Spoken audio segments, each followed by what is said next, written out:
Karibu kwenye habari za ulimwengu. Ninayekuletea habari hizi ni mimi Isaac Samuel. Mvutano wa kimataifa kati ya Iran na Marekani umeingia hatua mpya baada ya Marekani kupeleka kikosi kikubwa cha meli za kivita katika eneo la Mashariki ya Kati, hatua iliyotafsiriwa kama onyo la wazi dhidi ya Iran, huku hofu ya mzozo wa kijeshi ikiongezeka. Kwa mujibu wa taarifa za vyombo vya habari vya kimataifa, miongoni mwa meli zilizowasili karibu na eneo la Iran ni pamoja na manuari ya kivita ya USS Abraham Lincoln, hatua inayoongeza kwa kiasi kikubwa uwepo wa kijeshi wa Marekani katika eneo hilo lenye historia ndefu ya migogoro. Rais wa Marekani Donald Trump amenukuliwa akisema kuwa diplomasia bado ina nafasi katika kushughulikia mvutano huo. Hata hivyo, amesisitiza kuwa chaguo la kutumia nguvu za kijeshi liko mezani endapo hali ya ghasia itaendelea kuongezeka au maslahi ya Marekani na washiriki wake yatahatarishwa.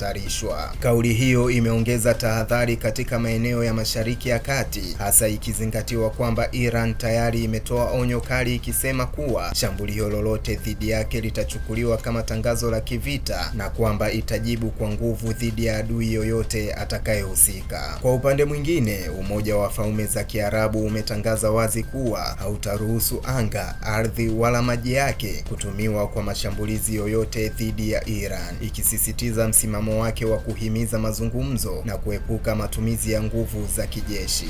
Uamuzi huo wa Falme za Kiarabu umeelezewa na wachambuzi wa masuala ya kimataifa kama jaribio la kujilinda dhidi ya kuvutwa moja kwa moja katika mzozo wa kijeshi, huku ikionyesha mabadiliko ya tahadhari miongoni mwa mataifa ya Ghuba ambayo kwa muda mrefu yamekuwa yakipimwa katika mahusiano yao na Marekani na ukaribu wao wa kijiografia na Iran.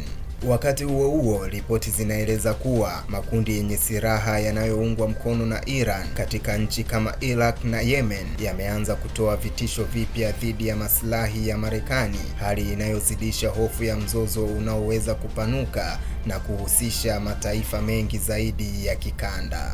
Athari za mvutano huu tayari zinaonekana katika sekta ya usalama na uchumi wa kimataifa, huku mashirika ya ndege na masoko ya nishati yakianza kuchukua tahadhari kutokana na hatua ya kuvurugika kwa usafirishaji wa mafuta kupitia njia muhimu za baharini. Kwa sasa, jumuiya ya kimataifa inaendelea kufuatilia kwa ukaribu iwapo njia ya diplomasia itapata nafasi ya kuzuia mzozo wa kijeshi au kama hatua za kijeshi zitachukua nafasi katika mgogoro ambao madhara yake yanaweza kuvuka mipaka ya Mashariki ya Kati na kuathiri dunia nzima.